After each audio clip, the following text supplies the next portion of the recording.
Assalamualaikum warahmatullahi wabarakatuh.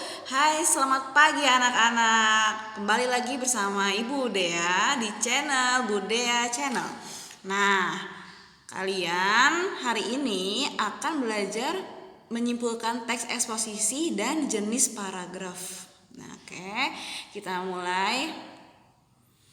Menyimpulkan isi teks eksposisi. Kemarin kalian sudah Ibu suruh belajar di rumah masing-masing menyimpulkan isi teks, dan kalian juga sudah menyimpulkan teks eksposisi.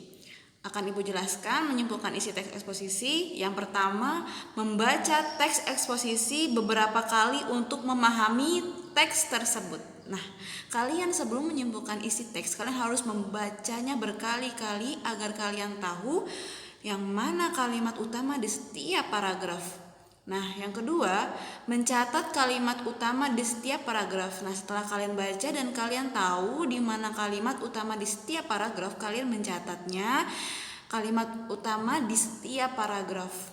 Selanjutnya, setelah kalian mencatat, kalian menyusun kembali sebuah karangan singkat berdasarkan kalimat-kalimat utama yang telah dicatat sebelumnya.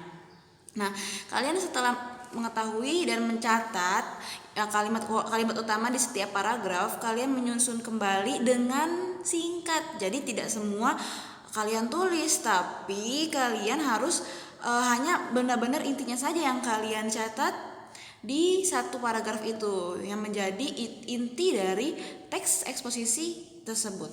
Seperti itu. Paham? Ya.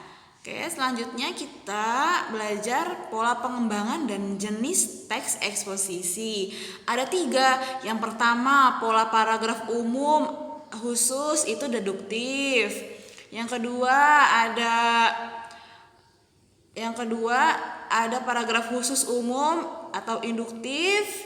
Yang ketiga ada paragraf campuran. Mari kita bahas satu-satu pola pengembangan dan jenis paragraf.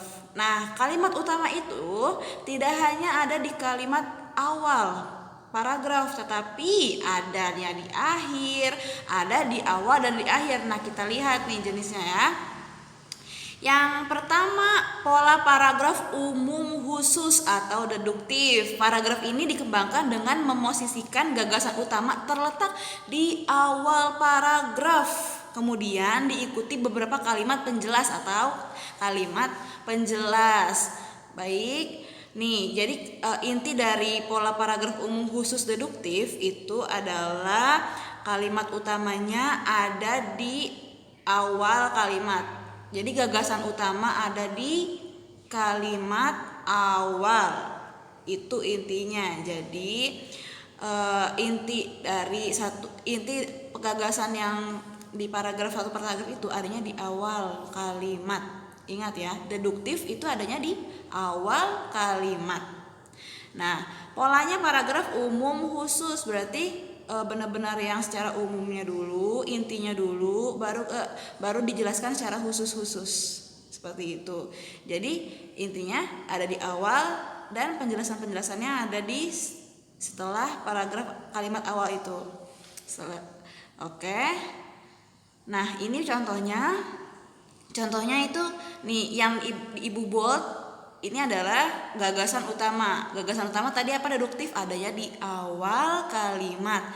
Oke, jadi pencemaran udara dari pabrik baja itu tidak hanya terjadi pada tahun ini. Itu adalah gagasan utama dari paragraf ini. Nah, kalimat-kalimat selanjutnya itu adalah kalimat penjelas.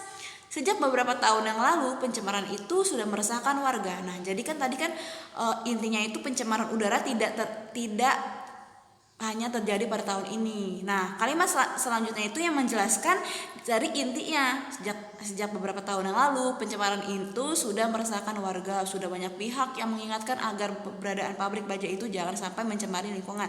Nah, itu adalah kalimat-kalimat penjelas atau yang khususnya. Yang umumnya itu yang di awal. Itu adalah intinya, gagasan utamanya ada di awal. Itu adalah paragraf deduktif. Selanjutnya, paragraf khusus umum atau induktif. Nah, kalau tadi deduktif itu adanya di awal, gagasan utamanya ada di awal kalimat, tapi kalau induktif itu adanya di akhir. Nah, kita lihat ya. Paragraf ini dikembangkan dengan cara menguraikan data empiris. Apa itu empiris? Data empiris itu adalah data yang berdasarkan pengalaman, berdasarkan pengamatan, seperti itu ya.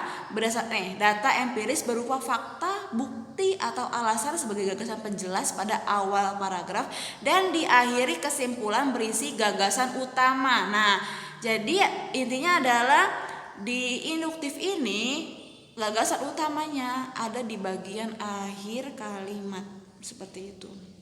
Kita lihat contohnya. Nah, warga desa dapat menahan diri dari sikap reaktif emosional. Mereka berusaha meredam ego masing-masing dan menjunjung tinggi kepentingan publik. Setelah lahirnya adanya kesepakatan, maka hidup secara berdampingan.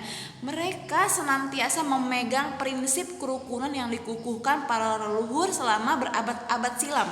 Nah, inti dari satu paragraf ini yaitu di akhir. Nah, mereka senantiasa memegang prinsip kerukunan yang dikukuhkan para leluhur selama berabad-abad silam. Jadi di paragraf ini di gagasan utama adanya di akhir kalimat seperti itu.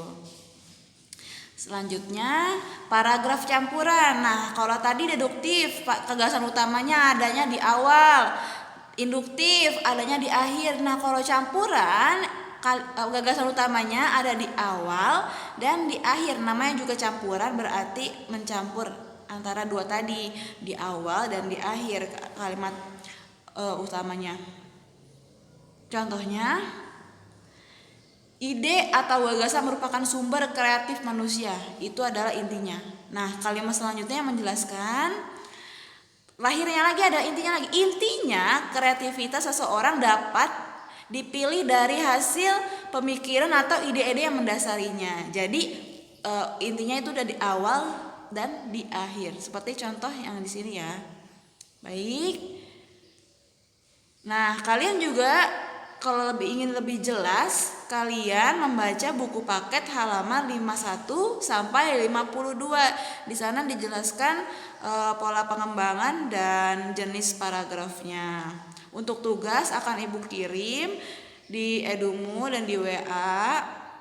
Baik, semoga kalian paham apa yang Ibu sampaikan. Jika belum paham, kalian bisa komen di bawah ini atau japri Ibu secara langsung. Baik, terima kasih perhatiannya. Semoga kalian paham. Wassalamualaikum warahmatullahi wabarakatuh.